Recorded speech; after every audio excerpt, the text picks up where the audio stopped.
ముఖ్యాంశాలు. పుష్కరాలకు కార్యాచరణ. ప్రజా ప్రతినిధులు అధికారులతో కలెక్టర్ ప్రశాంతి.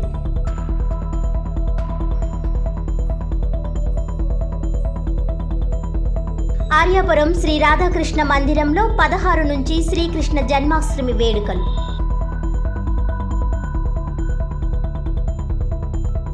నాలుగు సంవత్సరాల అనంతరం తమకు న్యాయం జరిగినందుకు ప్రజా ప్రతినిధులకు హృదయపూర్వకంగా ధన్యవాదాలు. మత్స్యకార సొసైటీ సభ్యులు. కూటమి ప్రభుత్వం కక్ష సాధింపే లక్ష్యంగా పనిచేస్తోందని మాజీ మంత్రి చెల్లుబోయిన వేణుగోపాలకృష్ణ ఆగ్రహం. 2027లో నిర్వహించనున్న గోదావరి పుష్కరాలకు తగిన సమయం ఉన్నందున ప్రజా ప్రతినిధుల సూచనలు సలహాల మేరకు ఇప్పటి నుంచే చక్కటి ప్రణాళికతో పటిష్టమైన కార్యాచరణతో ముందుకు వెళ్దామని జిల్లా కలెక్టర్ పి ప్రశాంతి అన్నారు. స్థానిక జిల్లా కలెక్టర్ క్యాంపు కార్యాలయ సమావేశ మందిరంలో శాసనసభ్యులు గోరంట్ల బుచ్చయ్య చౌదరి, ఆదిరెడ్డి శ్రీనివాస్, ఎస్పీ డి నరసింహకిషోర్, నగరపాలక సంస్థ మున్సిపల్ కమిషనర్ కేతన్ గార్గ్లతో వివిధ అంశాలపై చర్చించడం జరిగింది. ఈ సందర్భంగా కలెక్టర్ ప్రశాంతి మాట్లాడుతూ గతంలో జరిగిన పుష్కరాలను దృష్టిలో పెట్టుకుని 2027లో నిర్వహిస్తున్న గోదావరి పుష్కరాలకు పుణ్య స్నానాలు ఆచరించేందుకు వచ్చే యాత్రికులను, పర్యాటకులను దృష్టిలో పెట్టుకుని ఇప్పటి నుంచి ప్రణాళికలు సిద్ధం చేసుకుని వాటిని అమలుకు చర్యలు తీసుకోవడం జరుగుతుందన్నారు. ఇందుకోసం స్థానిక ప్రజాప్రతినిధుల సూచనలను, సలహాలను పరిగణలోనికి తీసుకుని చర్యలు తీసుకుంటామని అన్నారు. శాసనసభ్యులు గోరంట్ల బుచ్చయ్య చౌదరి, ఆదిరెడ్డి శ్రీనివాస్ మాట్లాడుతూ గోదావరి పుష్కరాలు దృష్టిలో ఉంచుకొని రహదారుల అభివృద్ధి, డ్రైనేజీ వ్యవస్థ సమస్యలను పరిష్కారం దిశగా అడుగులు వేయడం ముఖ్యమని అన్నారు. ప్రతి ఏటా వర్షాలకు నగరంలోని లోతట్టు ప్రాంతాలు ముంపుకు గురవుతున్నాయని, వీటికి శాశ్వత పరిష్కారం కోసం నగరంలోని ప్రధాన డ్రైన్స్ కొన్ని ప్రాంతాల్లో వెడల్పుగా, కొన్ని ప్రాంతాల్లో వెడల్పు తక్కువగా ఉండడం వల్ల ముంపు సమస్య ఎదుర్కొంటున్నట్లు పేర్కొన్నారు. కోటగుమ్మం నుండి డీలక్స్ సెంటర్ వరకు అమృత్ కార్యక్రమంలో భాగంగా అండర్ గ్రౌండ్ డ్రైనేజీ వ్యవస్థ ఏర్పాటుకు గతంలో ప్రతిపాదనలు రూపొందించడం జరిగిందన్నారు. కంబాల చెరువు ప్రాంతంలో వర్షాకాలంలో ముంపు సమస్య ఎదుర్కొంటున్నామని పేర్కొన్నారు. నగరంలోని కొన్ని ప్రధాన రహదారులను వెడల్పు చేయడం ద్వారా ట్రాఫిక్ సమస్యను అధిగమించడం సాధ్యమవుతుందన్నారు. ఆయా ప్రతిపాదిత పనులను చేపట్టేందుకు తగిన సమయం ఉందని మున్సిపల్ కమిషనర్ కేతన్ గార్గ్ తెలిపారు. నగరంలో విస్తృత స్థాయిలో పర్యటించి డ్రైనేజీ వ్యవస్థ, రహదారులపై అవగాహన రావడం జరిగిందన్నారు. ఎస్పీ డి నరసింహకిషోర్ మాట్లాడుతూ రాష్ట్రంలోని ప్రధాన రహదారుల్లో ట్రాఫిక్ సమస్య ఉందన్నారు. ఆయా రహదారి మార్గాలను వెడల్పు చేయడము, ట్రాఫిక్ మళ్లింపు వంటి అంశాలపై ఇప్పటికే ట్రాఫిక్ విభాగం ఆధ్వర్యంలో ప్రత్యామ్నాయ మార్గాలను సూచించినట్లు పేర్కొన్నారు.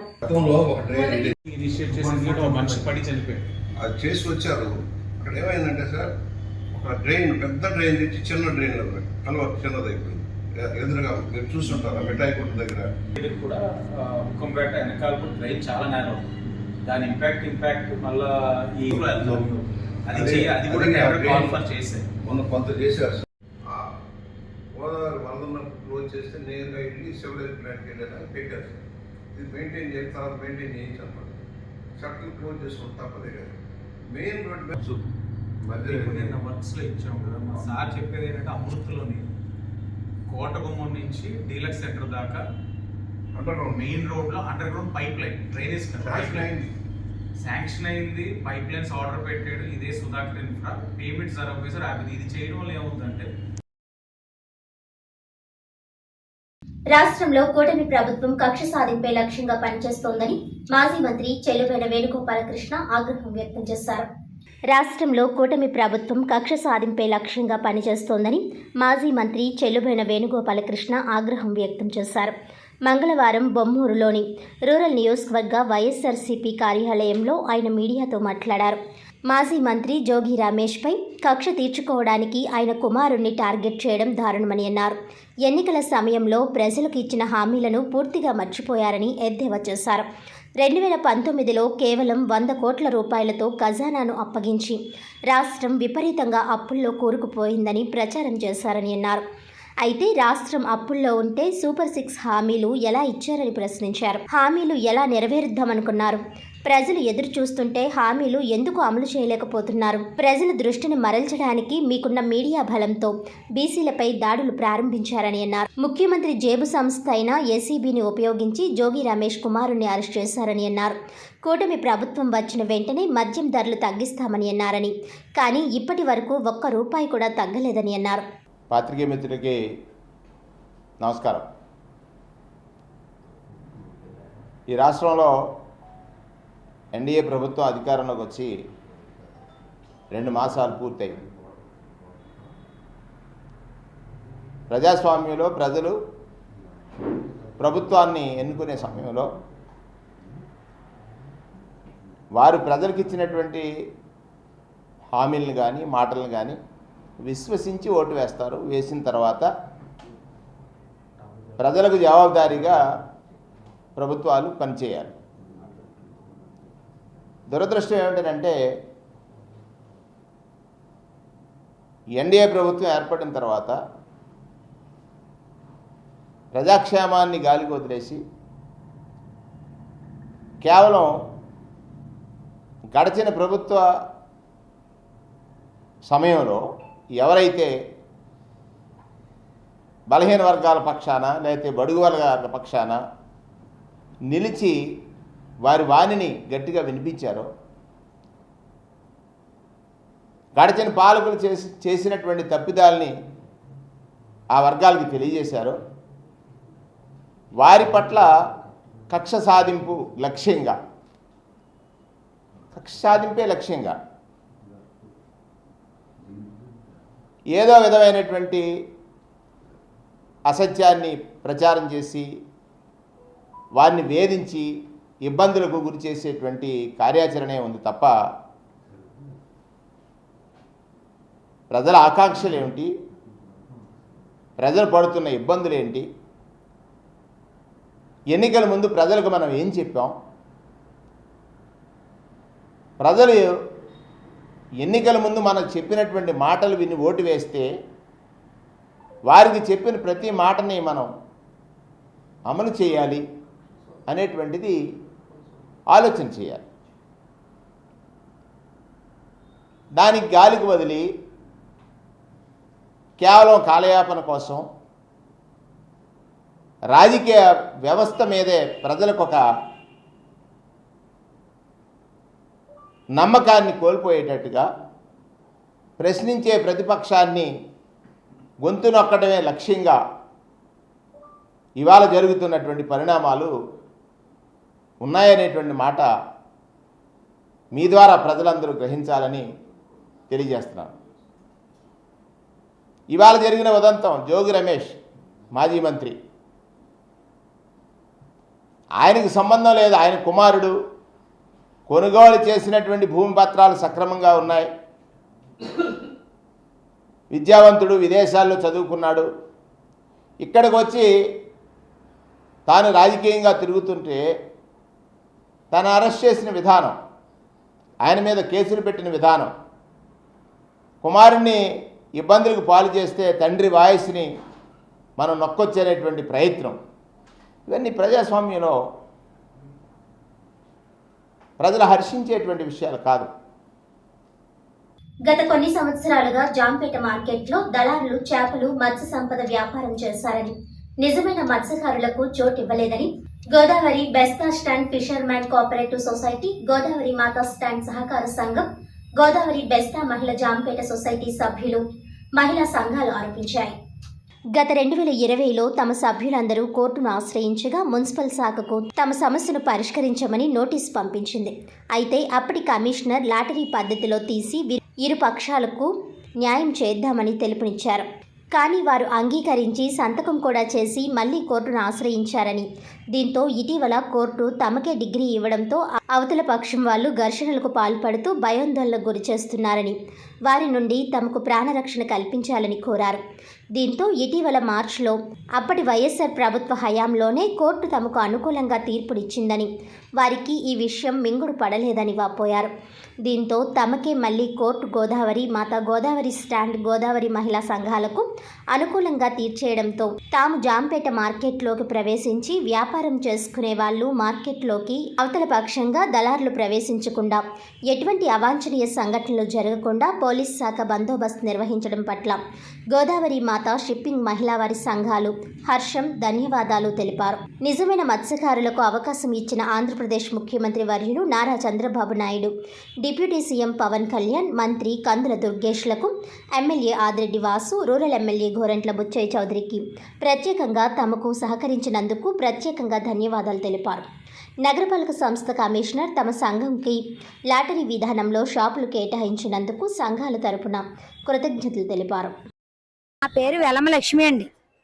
గత ప్రభుత్వంలో మున్సిపాలిటీ వారు వచ్చి ఇక్కడ మార్కెట్లో కాణాలు ఎవరైనా సరే 1000 రూపాయలు చొప్పున కట్టుకుని ఎవరికి వాళ్ళకి కాణాలు ఇస్తామని చెప్పి నోటిఫికేషన్ ఇచ్చినారండి. నోటిఫికేషన్ ఇస్తే మొత్తం అందరినీ కూడా మార్కెట్లో వాళ్ళందరినీ, వ్యాపారం చేసే వాళ్ళందరినీ కూడా కమిషనర్ గారు మీటింగ్ పెట్టి, మీరు ఎవరెవరైతే వ్యాపారాలు చేస్తున్నారో వాళ్ళందరికీ కూడా మేము దుకాణాలు ఇస్తాం, 1000 రూపాయలు చెప్పిన కట్టి లాటరీ పద్ధతిలో మేము తీస్తామని చెప్పారండి. వాళ్ళు ఏం చేశారంటే, మీరు దుకాణాలు ఎవరెవరికో ఇస్తే కుదరదు, మేము కోర్టుకి వెళ్తాం, హైకోర్టుకి వెళ్తాం అని చెప్పేసి కోర్టుకి వెళ్ళారండి. కోర్టుకి వెళ్తే అప్పుడు మేమేం చేసామంటే, మేము మత్స్యకారులు అండి, మేము చేపలు అమ్ముకుని బ్రతికే వాళ్ళం, మేము ఆ కోర్టు దాంట్లో మేము ఇంప్లూడ్ అయ్యామండి.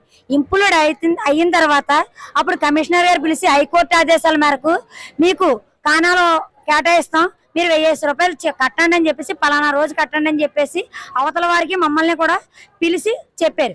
చెప్తే అవతల వారి తరపు నుంచి అక్కల కోటేశ్వరరావు గారు, ఎడ్ల రమేష్ గారు, ముసలి నాగు గారు, ఇటువైపు నుంచి మధురపోయిన నాగమణి, వెలమ లక్ష్మి, నాగ సత్యలత, మేము ఒక 6గురిని పిలిచి కమిషనర్ గారు మీటింగ్ పెట్టి, ఇరు వర్గాలకి మీకు ఇష్టమే కదా, మేము లాటరీ పద్ధతిలో తీయడం మాకు ఇష్టమే అని చెప్పేసి మాతో ఇరు వర్గాలతో సంతకాలు తీసుకుని, ఆయన కమిషనర్ గారు వచ్చి మీకు ఎలాగ కేటాయిస్తామమ్మా పలానా రోజునని చెప్పేసి అంటే, వీళ్ళు మళ్ళీ ఏం చేశారంటే, మేము అసలు వీళ్ళ మత్స్యకారులు కాదు, వీళ్ళ చేపలోళ్ళే కాదని చెప్పేసి మాకు కాణాలు ఇవ్వకుండా చాలా ఇబ్బందులు పాలు చేశారు. అప్పుడు మేము హైకోర్టుని ఆశ్రయిస్తే హైకోర్టు ఈ రోజుకి 2020 నుంచి తిరగ్గా ఈ రోజు అయిన 14వ తారీఖు 8వ నెల ఈ రోజుకి మీకు కాణాలు ఇప్పిస్తారమ్మా అని చెప్పేసి మున్సిపాలిటీ వారు, అలాగే పోలీసు వారు, డిపార్ట్మెంట్ అంతా వచ్చి మా కాణాలు మాకు ఇప్పిస్తామని చెప్పేసి వచ్చారు. కానీ దీని అంతటికి గత ప్రభుత్వంలో అన్ని చోట్లకి తిరిగినా, ఎక్కడ తిరిగినా మాకు న్యాయం జరగలేదు. మా మత్స్యకారులు అంటే నారా చంద్రబాబు నాయుడు గారికి, కందుల దుర్గేష్ గారికి, ఆదిరెడ్డి అప్పారావు గారికి, ఆదిరెడ్డి వాసు గారు, వీళ్ళందరూ కూడా చేయూత ఇచ్చి మా మత్స్యకారులందరికీ న్యాయం చేశారు. వాళ్ళందరికీ, అలాగే మీడియా మిత్రులకి, పోలీసు వారికి, కమిషనర్ గారికి, కలెక్టర్ గారికి, అలాగే కమిషనర్ సిబ్బందికి, వీళ్ళందరికీ ధన్యవాదాలు చెప్తున్నాను. వేలం లక్ష్మి. మరి ఎన్నో ఏళ్ల పోరాటం తర్వాత ఇవాళ న్యాయం గెలిచింది. ఎంతో అన్యాయంగా మమ్మల్ని అందరినీ కూడా, మా పూర్వీకులందరూ కూడా ఇదే మార్కెట్లో వ్యాపారాలు చేస్తుండే వాళ్ళం. మధ్యలో వచ్చారు, మా మీద జులుం చేశారు. ఇవాళ మేము చేసిన 4.5 సంవత్సరాల పోరాటానికి ఆ భగవంతుడు కరుణించి మా వైపు హైకోర్టు మాకు తీర్పునిచ్చింది, మా వైపుగా తీర్పునిచ్చింది. మరి దీనికి సహకరించిన హైకోర్టు వారికి, మరి అదేవిధంగా మాకు ఇప్పటికీ సహకరిస్తున్న మన కమిషనర్ గారికి, అదేవిధంగా శ్రీ ఆదిరెడ్డి వాసు గారికి, మరి మీడియా మిత్రులందరికీ, పోలీసు వారికి, మరి వాళ్ళందరికీ కూడా నా హృదయపూర్వక కృతజ్ఞతలు. మరి కందుల దుర్గేష్ గారు, మరి జనసేన నాయకులు, వీళ్ళందరూ కూడా టీడీపీ నాయకులు, మరి మీ అందరి యొక్క ప్రభుత్వంలో దయచేసి మమ్మల్ని అందరినీ ఆదుకోమని, ఇంకా మా అభివృద్ధికి కొంచెం తోడ్పడమని మేము కోరి ప్రార్థిస్తూ, మరి మాకు మార్కెట్ ఇచ్చింది మా గొరవాళ్ళం తల్లి అండి. మా గొరవాళ్ళం తల్లి ఎన్నా నుంచి మేము ఎన్నో బాధలు పడినా చేసినా, మీరు బాధలు పడొద్దు, మీకు నేను దారి చేస్తాను మీకు అందరిని అంది. కానీ ఆమె సాధించిందండి ఇదంతా, మేము ఎవరం కాదు. ఆ గొరవాళ్ళం తల్లే మాకు మార్కెట్ ఇప్పించిందండి. ఆమె మమ్మల్ని నిలబెట్టింది.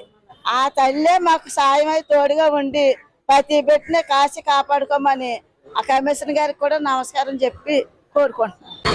ఈ జాంపేట హోల్సేల్ అండ్ రిటైల్ వర్తక సంక్షేమ సంఘం ఇక్కడ వెల్లమ లక్ష్మణరావు అనే వ్యక్తి లక్ష్మణరావు లావిడి కూడా కలిసి ఇసుక వ్యాపారం చేస్తూ లక్షలు సంపాదించి కోట్లు సంపాదించి ఇక్కడ శుభ్రంగా ఉన్న వ్యాపారాలని ఒక దళారేసుకుని కొంతమంది చేరి వ్యవస్థని నాశనం చేశారు సార్. అది ఎంత దారుణం ఏంటండి, అంత దారుణం అండి. అసలు కనీసం లైసెన్స్ మార్కెట్ లేదండి. 30 ఏళ్ళ బట్టి 40 ఏళ్ళ బట్టి ఒక వ్యాపారం ఉన్నాయండి అక్కడ. ఈ మనిషి ఏంటంటే 60 సంవత్సరాలు అండి, ఇలా అమ్మగారు 70 సంవత్సరాలు వ్యాపారాలండి, బాయ్ 30 సంవత్సరాలు వ్యాపారాలండి. ఇతను ఎంత చాలా దారుణం అండి. లక్షలు సంపాదించుకుని కోట్లు సంపాదించుకుని ఇక్కడ ఇంకేం సంపాదించారండి ఇతను అండి, ఇంకేం సంపాదించారండి. మా ఉసురు మా గోళ తోలుతుందండి. చాలా దారుణం అండి అతను వ్యక్తి. లాటరీ తీసి మొత్తం వ్యవస్థని అతను నాశనం చేశాడు. అతను లాటరీ తీసి మమ్మల్ని కమిషన్ కనీసం పిలిచి మీరు లాటరీ వేయించుకోండి అని కనీసం చెప్పలేదండి. ఈ రోజున వాళ్ళు ఏమన్నారంటే నువ్వు డబ్బు కట్టలేదనేసి ప్రచారం చేస్తారండి. ఎంత దారుణం ఉండేది, చాలా దారుణం ఉండేది. మమ్మల్ని చాలా బాధ పెడతాయండి లక్ష్మణరావు వ్యక్తి. లక్ష్మణ్ అండి బయట ఫిష్ కౌంటర్ పెట్టి అక్కడ వియాలపురం ఫిష్ కౌంటర్ పెట్టి తీయమంటే తీర్చలేదండి. అది మున్సిపల్ కాంప్లెక్స్ ఉందండి, అది వియాలపురం జగనందర్ ఫిష్ అండి. తీయమంటే తీర్చలేదండి. నోటీస్ ఇచ్చామండి, అయినా తీర్చలేదండి. అది గోదావరి మూస్తాడండి. అది మూస్తామని మా మీద పడి చాలా చాలా చాలా ఎంత భయపడుతుందండి. లోపల చూడండి ఎంత దారుణంగా ఉందో అతని పద్ధతి, అతని ప్రకారం. మరి ఎవరు లోపల కొంతమంది డబ్బు ఇచ్చి నాటకాలు ఆడి అలా చేస్తాడండి ఆ లక్ష్మణరావు వ్యక్తి. నాకు సార్ అండి జాంపేట మార్కెట్ లో నా వయసు 10 సంవత్సరాల నుంచి వ్యాపారం చేస్తున్నాను. ఇప్పుడు నా వయసు 45 సంవత్సరాలండి. 50 రూపాయల దగ్గర నుంచి ఇప్పుడు దాకా 600 రూపాయలు పన్ను దాకా కడుతున్నామండి. ఇప్పుడు రోడ్లోకి వేసి ఎవరో దారిపోయిన వాళ్ళకి 1000 రూపాయలు కడితే కొత్త వాళ్ళకి ఒళ్ళోకి వేసి మా ప్లేస్ వాళ్ళకి ఇచ్చారండి. మా దుకాణాలు లేవండి, మాకు వ్యాపారం లేదండి. ఇప్పుడు మమ్మల్ని రోడ్డు మీద ఉందని మాట్లాడుతుంటానే. ఇప్పుడు మేము రోడ్డు మీద వచ్చామండి, సరుకు కట్టుకుని ఇదిగోండి ఇదంతా సరుకు అండి. రోడ్డు మీదకి వచ్చి మాకు టైం కూడా ఇవ్వలేదండి. మున్సిపాలిటీ వాళ్ళు కమిషనర్ గారు చెప్పారంటండి కోర్టు దాకా వచ్చిందమ్మా ఆర్డర్, మీ దుకాణాలు హ్యాండ్ ఓవర్ చేయాలన్నారు. కొత్త వాళ్ళండి పాసి పని చేసుకున్న వాళ్ళు, కాయగూరలు అమ్ముకున్న వాళ్ళు, వాళ్ళకి 1000 రూపాయలు కడితే మా దుకాణాలు వాళ్ళకి ఇచ్చేసారండి. ఇప్పుడు మాకు అలమన్ లక్ష్మణరావు, అలమన్ లక్ష్మి వాళ్ళు ఇసుక ర్యాంపు వాళ్ళండి. కోట్లు సంపాదించారు, లక్షలు సంపాదించారు. వాళ్ళకి ఇక్కడ మార్కెట్లో అసలు స్థానమే లేదండి. వాళ్ళకి కూడా 1000 రూపాయలు కడితే వాళ్ళ ద్వారాగా వాళ్ళ మనుషులకి ఒక 50 మందికి 1000 రూపాయలు చెప్పులు కట్టి వాళ్ళకి కూడా చోట్లు ఇప్పించారండి. మా చోట్లన్నీ వాళ్ళకి ఇప్పించారండి. మమ్మల్ని ఇలాగా రోడ్డు పాలు చేశారండి, మా కడుపులు కొట్టారండి. మేము సావాలో బతకాలో కూడా మాకు తెలుస్తలేదండి. 78వ స్వాతంత్ర ఉత్సవాల్లో భాగంగా పురావస్తు శాఖ మరియు నల్లమిల్లి ట్రస్ట్ ఆధ్వర్యంలో పాఠశాల మరియు కళాశాల విద్యార్థులకు వక్తృత్వ పోటీలు, వ్యాసరచన పోటీలు, డ్రాయింగ్ కాంపిటీషన్ నిర్వహించడం జరిగింది. విద్యార్థులకు వక్తృత్వ పోటీలు, వ్యాసరచన పోటీలు, డ్రాయింగ్ కాంపిటీషన్ వాటికి బహుమతులు ఆగస్టు 15వ తారీఖున ఇవ్వడం జరుగుతుంది. ఈ కార్యక్రమం కందుకూరి వీరేశలింగం గారి జన్మగృహం నందు జరిగింది. అనంతరం విద్యార్థితో ర్యాలీ జరిగింది. 15వ తేదీన ఉదయం జెండా ఆవిష్కరణకు ముఖ్య అతిథులుగా BJP state council member Somu Veerasu, Bommala Dattu, BJP జిల్లా president Shrimati Relangi Sridevi, BJP state vice president సభాధ్యక్షులు శ్రీ కె తిమ్మరాసు, సహాయ సంచాలకులు పురావస్తు శాఖ మరియు నల్లమిల్లి ట్రస్ట్ చైర్మన్ నల్లమిల్లి సుబ్బారావు, కార్గిల్ యుద్ధంలో ప్రత్యక్షంగా పాల్గొన్న మేజర్ మృణాలినిని ఘనంగా సన్మానించారు. అలానే మన శ్రీ కందుకూరి వీరేశలింగం గారు 1848 ఏప్రిల్ 16న రాజమండ్రిలో జన్మించారు. ఆయన ఉన్నత విద్యానంతరం అధ్యాపకుడిగా వృత్తిలోకి చేరారు. ఆయన రాజమండ్రి, అలానే ధవళేశ్వరం, అలానే మద్రాసు వంటి ప్రాంతాల్లో కూడా ఆయన మనకి అధ్యాపకుడిగా చేశారు. అధ్యాపకుడిగా చేస్తున్నప్పుడే ఆయన పంతులు దారాన్ని వీరేశలింగం పంతులుగా ప్రాచుర్యం పొందారు. అలానే 1876లో ఆయన సమాజంలో జరుగుతున్న ఎన్నో అరాచకాలను, అన్యాయాలను చూసి ఆయన అధ్యాపకుడి వృత్తిని వదిలి జర్నలిస్టుగా మారి వివేకావర్ధిని అనే పత్రికను ప్రారంభించారు. ఆ రోజుల్లో ఎన్నో అరాచకాలు, దుర్మార్గాలు, బాల్య వివాహాలు, మూఢనమ్మకాలు అన్నిటిని పోగొట్టడానికి ఆయన వివేకావర్ధిని సమర్థవంతంగా నడిపించారు. అలాగే సత్యవర్ధిని, ఆంధ్ర భాష, ఇంకా సంజీవిని అనే మొదలైన పత్రికలను కూడా ఆయన నడిపారు. సంఘంలో జరుగుతున్న ఎన్నో దురాచకాలను అలాగే బాల్య వివాహాలను ఆయన ఎంతో కష్టపడి పోరాడి మనందరికీ ఇప్పుడు ఉన్న ఈ స్వాతంత్రాన్ని తీసుకువచ్చారు. అలా సమాజంగానే అభివృద్ధి చెందుతుంది అని చెప్పేసి వాళ్ళు అప్పుడు స్త్రీలని ఇంట్లోకే జస్ట్ ఇంటి పనులు ఆడుకునేవాళ్ళు, చదువుకోవడానికి లేదు. ఇప్పుడు పాతకాలంలో ఉంది, మధ్యలో లేదు అవకాశం స్త్రీకి చదువుకోవడానికి, జస్ట్ ఇంటి పనులు చేసుకోవడానికి. ఇలాంటి గొప్ప వ్యక్తులు కృషి చేయడం వల్ల ఈరోజు చూడండి మీరున్నారు, మీలో చాలా మంది గొప్ప స్థాయికి వెళ్ళొచ్చు, అవకాశం ఉంది. మేము ఆల్రెడీ ఒక స్థాయికి వచ్చాము. మన కలెక్టర్ మేడం గారు ఉన్నారు, ఇంకా మన రాష్ట్రపతి గారు లేడీ. ఇది ఎలా సాధ్యమైందంటే అటువంటి గొప్ప మహనీయుల యొక్క కృషి వల్ల సాధ్యమైంది. అది మనం ఎప్పుడు కూడా మర్చిపోకూడదు. మీరు ఇక్కడ పిల్లలు నేటివ్ ఆఫ్ గోదావరి కదా, ఇక్కడ మన దగ్గర ఉన్నటువంటి గొప్ప వ్యక్తులు మనం ఎప్పుడు కూడా మర్చిపోకూడదు. మేము బుక్స్లో చదువుతున్నాం కందుకూరి వీరేశలింగం పంతులు గారి గురించి. ఈరోజు రేపు ఆగస్టు 15 కాబట్టి ఇక్కడ ఉన్నాం కాబట్టి ఆ మహనీయుడిని ఆయన నివసించినటువంటి గృహాన్ని చూడాలనే ఉద్దేశంతో నేను ఇక్కడ వచ్చాను ఈరోజు. సో మనం ఎప్పుడు కూడా అలాంటి వ్యక్తులు మర్చిపోకూడదు. మనం ఇలా ఎలా వచ్చామంటే వాళ్ళ కృషి వల్ల ఇలా వచ్చాము. ఎన్నో సంస్కరణలు ఈరోజు మనకి ఇది నార్మల్, కానీ ఒక 100-200 సంవత్సరాల క్రితం ఆలోచించాను. అప్పుడు చాలా కట్టుబాట్లు, అలాంటివన్నీ కూడా ఎదిరించి సమాజంలో చాలామంది వీళ్ళని ఇలాంటి పనులు చేయకుండా చాలా హెరాస్మెంట్ చేశారు వీళ్ళు. కానీ అవన్నీ తట్టుకొని మహిళా విద్య గురించి కానీ వితంతు పునర్వివాహాల గురించి కానీ వాళ్ళు చేసిన కృషి వల్లే మహిళలు ఈరోజు ఈ స్థానంలో ఉండగలిగారు. కాబట్టి మనం అటువంటి మహనీయుల్ని ఎల్లప్పుడూ కూడా స్మరించుకోవాలి. అది మీ ప్రాంతం వారు కాబట్టి మీరు వాళ్ళ గురించి తెలుసుకోవాలి, మీ తర్వాత తరాలకు కూడా వాళ్ళ గురించి చెప్పాలి. మనం ప్రజెంట్ ఇలా ఉన్నామంటే పాస్ట్లో వాళ్ళు చేసినటువంటి కృషి మాత్రమే కాదు. సో ఎప్పుడు కూడా వాళ్ళు సదా స్మరణీయులు, వాళ్ళని ఎప్పుడు కూడా మనం స్మరించుకోవాలి. ఇలా ఆగస్టు 15 సందర్భంగా మనం అటువంటి మహనీయుల్ని సంస్మరించుకోవడం, వాళ్ళ గురించి చెప్పుకోవడం మన అదృష్టంగా భావిస్తూ మీ అందరూ కూడా అట్లీస్ట్ మనం వాళ్ళంత సాక్రిఫైస్ చేయలేము. మన డ్యూటీ మనం చేస్తే that is the service of our nation, our society. So as a students మీరు ఏం చేయాలో అది చేయండి. మీ స్టడీస్లో మీరు మంచి ఉన్నత స్థానానికి వెళ్తే that survive your family and your society also.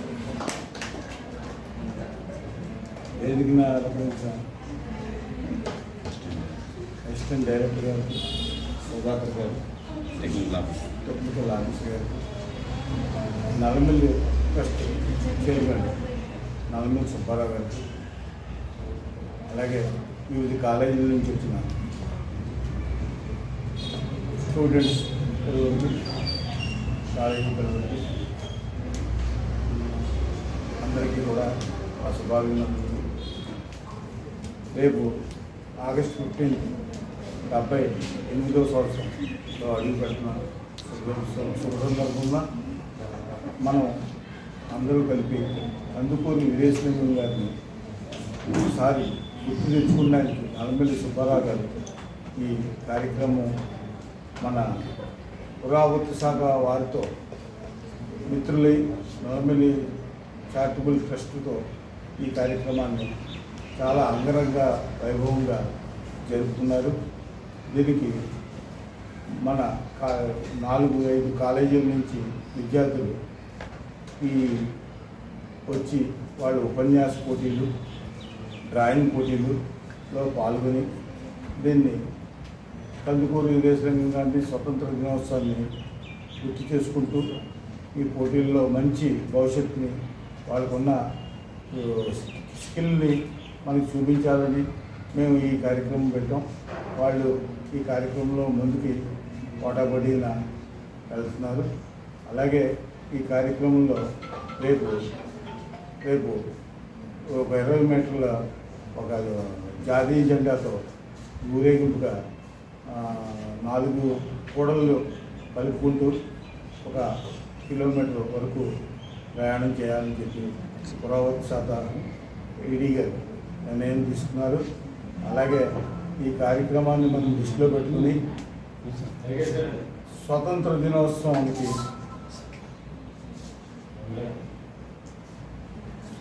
దినోత్సవానికి పోరాడిన మహనీయులు గాంధీ గారు, మన జిల్లాకు సంబంధించిన వ్యక్తి అల్లూరి సీతారామరాజు గారు, ఇలా ఎంతోమంది మహనీయులు పోరాటంతో మనం స్వతంత్రం బ్రిటిష్ వారి యొక్క చెర నుంచి విడి మనం అందరూ కూడా స్వతంత్రంగా ఆనందంగా బతుకుతున్నాం. దీనికి ముందు 78 సంవత్సరాల ముందు బానిసత్వంతో చాలా నలిగిపోయాం. ఆ నలిగిపోయిన దాని నుంచి కోటలోంచి తీసుకొచ్చిన వ్యక్తుల్లో ఈ గాంధీ గారు, ఈ మనకి మన జిల్లాకు సంబంధించిన అల్లూరి సీతారామరాజు గారు, వీళ్ళందరూ కృషితో మనం ఈ రోజున ఈ స్వతంత్రాన్ని అనుభవిస్తున్నాం. దీన్ని మనం పాడు చేసుకోకుండా ఐక్యమత్యంగా అందరూ కలిసి వెలిసి ఉండేలాగా మనం చేసుకుంటూ, అలాగే మన ఈ స్వగృహం కందుకూరి వీరేశలింగం గారి స్వగృహంలో మనం ఈ కార్యక్రమం చేసుకుంటున్నామంటే కందుకూరి ఆశయాలు బాల్య వివాహాలని ఆయన నిరోధించి బాల్య వివాహాలు చేయకూడదు, వితంతు వివాహాలు చేస్తుంటే వితంతు వివాహాలు చేయకూడదని చెప్పి అడ్డుపడుతుంటే అది తప్పు అని చెప్పి అందరికీ కూడా స్ఫూర్తిగా ఎదరికి వచ్చి ఈ బాల్య వివాహాల చట్ట పద్ధతిని, వితంతు వివాహాల పద్ధతిని మార్పు చేసి దాన్ని స్వస్తి పలికిన వ్యక్తి మన కందుకూరి వీరేశలింగం గారని మనం ఒకసారి గుర్తు చేసుకోవాలని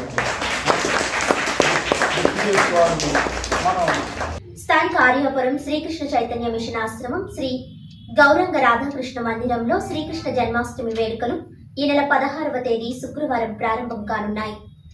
ఆశ్రమ వ్యవస్థాపకులు శ్రీ త్రిదండి స్వామి భక్తి వైభవ పూరి గోస్వామి మహారాజ్, శ్రీ ఆచార్య దేవ శ్రీ త్రిదండి స్వామి భక్తి కమల గోవింద గోస్వామి మహారాజ్, కరకమల సంజాతుల శ్రీ త్రిదండి స్వామి భక్తి కంకణవన మహారాజ్ ఆశీస్సులతో 26వ తేదీ వరకు జరిగే ఉత్సవాల్లో భాగంగా ప్రతిరోజు సాయంత్రం 6 గంటల నుంచి శ్రీ రాధాకృష్ణుల ఊహిల ఉత్సవం కన్నుల పండుగగా జరుగుతుంది. 17 సాయంత్రం 7:30 నుంచి రాత్రి 9 గంటల వరకు ఊయల లీలా విశిష్టతపై ఉపన్యాసం ఉంటుందని, 18వ తేదీ ఆదివారం ఉదయం 8 గంటల నుంచి భగవద్గీత పోటీలు జరుగుతాయని ఆశ్రమం ఇన్ఛార్జ్ శ్రీపాద హరిదాస్ బ్రహ్మచారి తెలిపారు. 19న బలరామ జయంతిని పురస్కరించుకొని ఉదయం 9 గంటలకు గోపూజ జరుగుతుందని తెలిపారు. 26వ తేదీ సోమవారం శ్రీకృష్ణ జన్మాష్టమి వేడుకలు జరుగుతాయి. ఉదయం 4:30కు మంగళహారతితో మొదలుపెట్టి తులసి ప్రదక్షిణ, నగర సంకీర్తన, గోపూజ, హరినామ సంకీర్తన, సాయంత్రం భజన, ఉట్టి కొట్టడం, బాలకృష్ణ వేషధారణ పోటీలు, ఫ్యాన్సీ డ్రెస్ పోటీలు ఉంటాయని తెలిపారు. పోటీల్లో పాల్గొనేవారు 18వ తేదీ నుంచి 25వ తేదీలోగా పేర్లు నమోదు చేసుకోవాలని తెలిపారు. రాత్రి 8 గంటలకు భరతనాట్యం, శ్రీమద్ భాగవత ప్రవచనం, శ్రీకృష్ణ ఆవిర్భావ విశిష్టతపై ప్రవచనం, రాత్రి 11 గంటలకు వేద పఠనం, శ్రీ బాలగోపాలునికి 108 కలశాలతో పంచామృతాభిషేకం, ఫల పుష్పాదులతో అభిషేకం, రాత్రి 12 గంటలకు 56 రకాల పిండి వంటలతో మహారాజా భోగ నివేదన అనంతరం గోదావరి మాతకు మహాహారతి, తీర్థప్రసాద వితరణ ఉంటాయని హరిదాస్ బ్రహ్మచారి తెలిపారు. 27వ తేదీన మధ్యాహ్నం 12 గంటలకు శ్రీ నందనోత్సవం, అన్నదానం జరుగుతుంది. ఈ ఉత్సవాలలో భక్తులు పెద్ద సంఖ్యలో పాల్గొని జయప్రదం చేయాలని కోరారు. హరే కృష్ణ. శ్రీకృష్ణ చైతన్య ఆశ్రమములో శ్రీకృష్ణ జన్మాష్టమి వేడుకలు ప్రారంభం అవుతుంది. రేపు 16వ తారీఖు నుండి 26వ తారీఖు వరకు స్వామివారి సేవ కార్యక్రమాలు జరుగుతుంది. 16వ తారీఖు సాయంత్రం ఉయ్యాల ఉత్సవం ప్రారంభం, ఆ రోజు ఏకాదశి. 19వ తారీఖు ఆ రోజు బలరామ జయంతి, రాఖీ పౌర్ణమి, తర్వాత గోపూజ. 26వ తారీఖు ఉదయం మంగళహారతి, తర్వాత మధ్యాహ్నం స్వామివారికి సేవా కార్యక్రమం, సాయంత్రం వేషధరణ పోటీ, హరినామ సంకీర్తనం, తర్వాత రాత్రి 11 గంటలకి స్వామివారికి వివిధ ఫల పుష్పంతో పంచామృతంతో అభిషేకం, రాత్రి 12 గంటలకి 108 ఒత్తులతో ఆ స్వామివారికి హారతి జరుగుతుంది. కావున 50 మంది భక్తులు వచ్చి ఈ కార్యక్రమంలో పాల్గొవలసిందిగా కోరుతున్నాం. హరే కృష్ణ. ప్రతి ఒక్కరూ దేశ ఔన్నత్యాన్ని ప్రపంచానికి చాటి చెప్పాలని ఎమ్మెల్యే నలిమిలి రామకృష్ణారెడ్డి పిలుపునిచ్చారు. ప్రధాని మోదీ పిలుపుతో ఆజాదీ కా అమృత్ మహోత్సవ్లో భాగంగా అనపర్తిలో హర్ ఘర్ తిరంగా కార్యక్రమాన్ని సోమవారం ప్రారంభించారు. కెనాల్ రోడ్లోని పూలే అంబేద్కర్ విగ్రహాల నుంచి మెయిన్ రోడ్లోని గాంధీ విగ్రహం వరకు విద్యార్థులు కూటమి నాయకులతో కలిసి ర్యాలీ చేశారు. ప్రతి భారతీయుడిలో జాతీయ భావం నెలకొనాలని అన్నారు. అందరూ ఇల్లు, దుకాణాలపై త్రివర్ణ పతాకాన్ని ఎగురవేయాలని అన్నారు. కూటమి నాయకులు తమలంపూడి సుధాకర్ రెడ్డి, కొవ్వూరు శ్రీనివాసరెడ్డి, కరి వెంకటరామారెడ్డి, సిరసపల్లి నాగేశ్వరరావు, కొవ్వూరు సత్యనారాయణ రెడ్డి, ఎన్ఆర్కే ప్రసాద్ రెడ్డి, విద్యార్థులు, ఉపాధ్యాయులు తదితరులు పాల్గొన్నారు. మండలంలోని రామవరంలో ఎమ్మెల్యే జాతీయ పతాకాన్ని ఆవిష్కరించారు. శ్రీ నల్లిమిల్లి మోల్హారెడ్డి జడ్పీ ఉన్నత పాఠశాలలో అభివృద్ధి పనులకు శంకుస్థాపన చేశారు.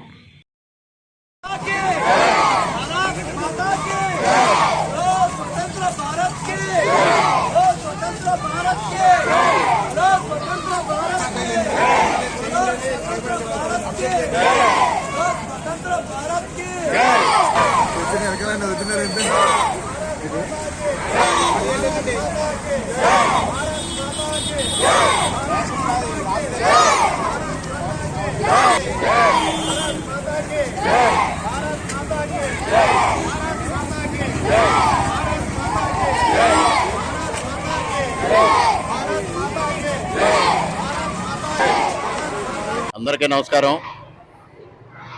ఇవాళ భారతదేశంలో ఆగస్టు 15 స్వాతంత్ర దినోత్సవం జరుపుకునే వేళ ప్రతి భారతీయుల్లో జాతీయ భావం నెలకొనాలి.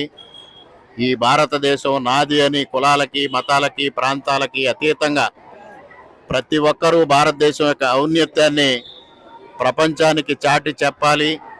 తద్వారా భారతదేశపు సమగ్రతని, సార్వభౌమాధికారాన్ని కాపాడడంలో భారతదేశ పౌరులందరూ భాగస్వాములు కావాలనే ఒక మహోన్నత లక్ష్యంతో ఇవాళ భారత ప్రధానమంత్రి శ్రీ నరేంద్ర మోడీ గారు హర్ ఘర్ తిరంగా అనే కార్యక్రమాన్ని రూపొందించడం జరిగింది.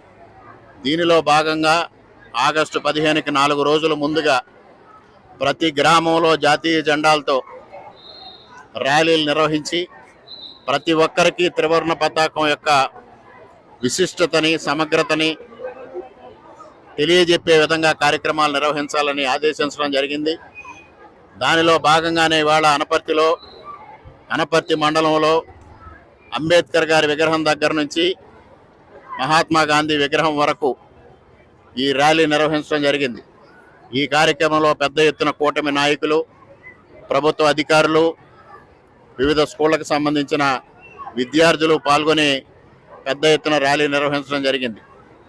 అందరూ ఒకటే, కులాలకు అతీతంగా, మా ప్రాంతాలకు అతీతంగా, రాజకీయ పార్టీలకు అతీతంగా ప్రతి ఒక్కరూ భారతదేశ సమగ్రతని, సార్వభౌమాధికారాన్ని కాపాడాలని ఈ సందర్భంగా విజ్ఞప్తి చేసుకుంటూ ఈరోజు ఈ కార్యక్రమంలో పాల్గొన్న నాయకులకి, అధికారులకి హృదయపూర్వకంగా కృతజ్ఞతలు తెలియజేసుకుంటూ ఈ కార్యక్రమంలో పాల్గొన్న బాలబాలికలకి ఆశీస్సులు అందజేస్తూ సెలవు. గోకవరం మండలం గోకవరం, తంటికొండ గ్రామాల్లో జిల్లా కలెక్టర్ పి ప్రశాంతి బుధవారం ఆకస్మిక తనిఖీలు నిర్వహించి ప్రభుత్వ పాఠశాల, సామాజిక ఆరోగ్య కేంద్రాలను తనిఖీ చేశారు. గోకవరం జెడ్పీ హై స్కూల్ను తనిఖీ చేసిన కలెక్టర్ పాఠశాలలో విద్యార్థుల సంఖ్య, మౌలిక సదుపాయాలు, పనుల పురోగతి తదితర అంశాలపై వివరాలు అడిగి తెలుసుకున్నారు. పాఠశాల విద్యార్థుల సంఖ్య, ఉపాధ్యాయులు బోధనా విధానంపై వివరాలను తెలుసుకుని సమగ్ర నివేదిక అందజేయవలసిందిగా ఆదేశించారు. తదుపరి సామాజిక ఆరోగ్య కేంద్రాన్ని తనిఖీ చేసి అక్కడ రికార్డుల నిర్వహణ, ప్రజలకు అందిస్తున్న వైద్య సేవలపై వివరాలను పరిశీలించారు.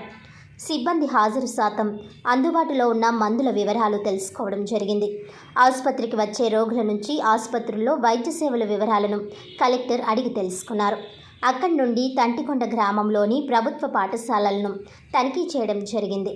మధ్యాహ్న భోజన పథకం అందజేసేందుకు వంటశాలను పరిశుభ్రంగా ఉంచాలని కలెక్టర్ తెలియజేశారు. పాఠశాల ఆవరణలోనూ పారిశుధ్య నిర్వహణ పట్ల ప్రత్యేక దృష్టి పెట్టాల్సిన అవసరం ఉందన్నారు. ప్రతి పాఠశాలకు ఒక ప్రత్యేక అధికారి పర్యవేక్షణలో తనిఖీలు చేపట్టి ఎప్పటికప్పుడు సూచనలు చేయాలని కలెక్టర్ ఆదేశించారు.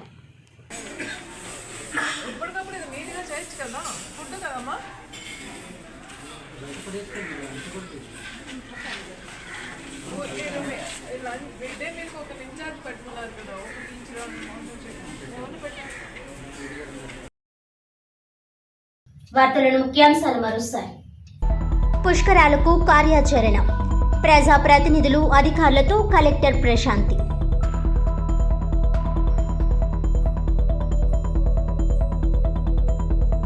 ఆర్యాపురం శ్రీ రాధాకృష్ణ మందిరంలో 16 నుంచి శ్రీకృష్ణ జన్మాష్టమి వేడుకలు.